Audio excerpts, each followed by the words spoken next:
فلا اقسم بمواقع النجوم وانه لقسم لو تعلمون عظیم انه لقرآن کریم، یہ بہت باعزت قرآن ہے، فی کتاب مکنون، ایک چھپی ہوئی کتاب میں ہے، لا یمسہ الا المطہرون، اسے چھو ہی نہیں سکتے مگر انتہائی پاک ہستیاں۔ اس کے کیا معنی ہے؟ پہلی بات تو ہمیں معلوم ہو گئی، مراد فرشتے ہیں، بے ایدی سفرۃ کرام بررہ، اسی کی شرح ہو رہی ہے نا۔ اسی سے ایک فقہی مسئلہ نکالا گیا کہ بغیر وضو کے ہاتھ نہ لگاؤ، لیکن اس کا اصل مفہوم کیا ہے وہ سمجھیے۔ قرآن کی روح تک کوئی نہیں پہنچ سکتا جب تک کہ تزکیہ نفس نہ ہو گیا۔ اگر حب مال، حب دنیا، حب جاہ، حب شہرت، اگر یہ تمام محبت میں دل سے نکل نہ جائیں تو قرآن کی روح تک آپ کی اپروچ نہیں ہوگی۔ مولانا روم نے کہا ہے، اگرچہ ذرا میں سمجھتا ہوں کہ انہوں نے بہت سخت الفاظ استعمال کیے ہیں، ماز قرآن مغزہا برداشتے استخاں پیش سگا انداختے، ہم نے قرآن سے اس کا مغز لے لیا ہے، جو ایسنس ہے وہ کھینچ لیا ہے، ہڈی کا گودا جو ہے وہ ہم نے نکال لیا ہے، ہڈیاں ہم نے پھینک دی ہیں کتوں کے سامنے جو لڑ رہے ہیں۔ علم کلام کا مسئلہ ہے صفات حق حق سے جدا یا عین ذات، قرآن مخلوق ہے یا نہیں ہے، غیر مخلوق، اور بڑے بڑے ہو رہے ہیں اس کے اوپر، یہ کتے لڑ رہے ہیں ان ہڈیوں کے اوپر۔ ہم نے اس میں سے اصل شے نکال لی، وہ کیا ہے؟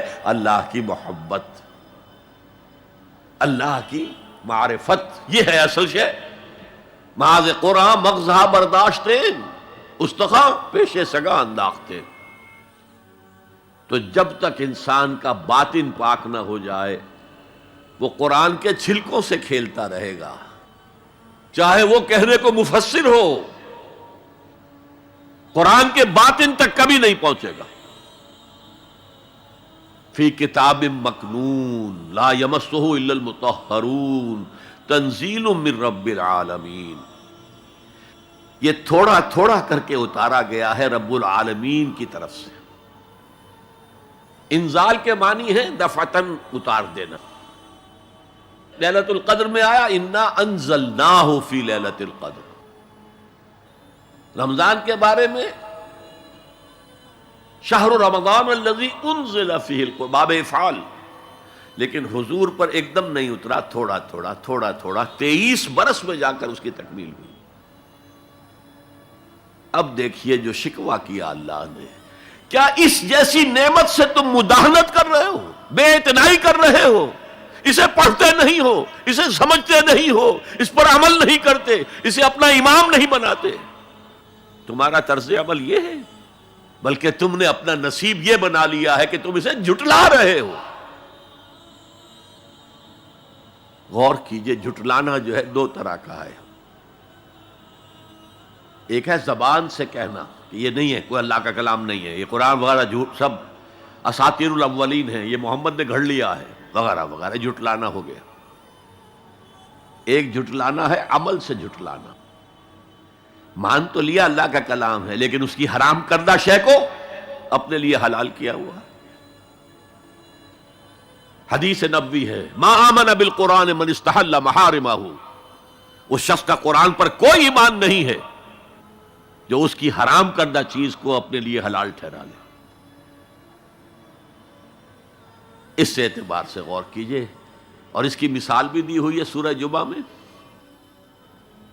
مثل الذین حملوا التوراۃ ثم لم يحملوها كمثل الحمار يحمل اسفارا بئس مثل القوم الذین کذبوا بآیات اللہ واللہ لا يهدی القوم الظالمین۔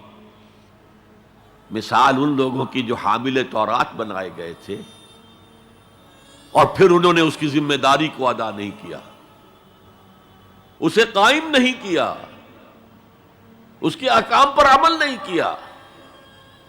جیسے فرمایا ہے سورہ اعراف میں قل یا اہل الکتاب، کہہ دیجئے اے نبی صلی اللہ علیہ وسلم، اے کتاب والو، لستم علی شیء حتی تقیموا التوراۃ والانجیل وما انزل الیکم من ربکم، تمہاری کوئی حیثیت ہماری نگاہ میں نہیں ہے، تمہارا منہ نہیں ہے کہ ہم سے دعا کرو جب تک کہ تم تورات اور انجیل کو اور جو کچھ نازل کیا گیا تمہاری طرف اسے قائم نہیں کرتے۔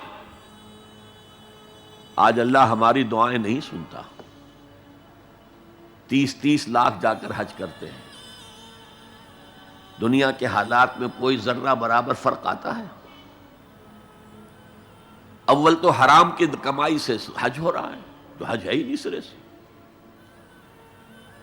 جو کچھ کرتے گئے تھے سودی کاروبار وہی آ کر دوبارہ شروع کر دیا، سرکاری ملازم تو جو رشوت پہلے لے رہے تھے اس کے بعد آ کر شروع کر دی۔ یہ کیا ہے؟ یہ تکذیب بالعمل ہے، جھٹلانا ہے۔ تم نے اپنا نصیب یہ بنا لیا ہے کہ تم قرآن کو جھٹلا رہے ہو، جیسے کہ انہوں نے جھٹلایا تھا۔ مثل الذین حملوا التوراۃ ثم لم يحملوها كمثل الحمار يحمل اسفارا، ان کی مثال ان گدھوں کی سی ہے جن پر کتابوں کا بوجھ لاد دیا گیا۔ مکالمات فلاں تم گٹھڑی باندھ کر گدھے کے اوپر رکھ دیجئے تو کیا وہ واقعی منطقی اور فلسفی بن جائے گا؟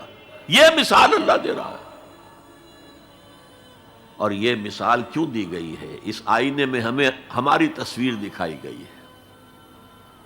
تم اگر قرآن کا حق ادا نہیں کر رہے تو تمہاری مثال وہی ہے جو یہود کی تھی۔ بئس مثل القوم الذین کذبوا بآیات اللہ، بری مثال ہے اس قوم کی جس نے اللہ کی آیات کو جھٹلایا۔ تو زبان سے تو یہودیوں نے کبھی نہیں جھٹلایا تورات کو،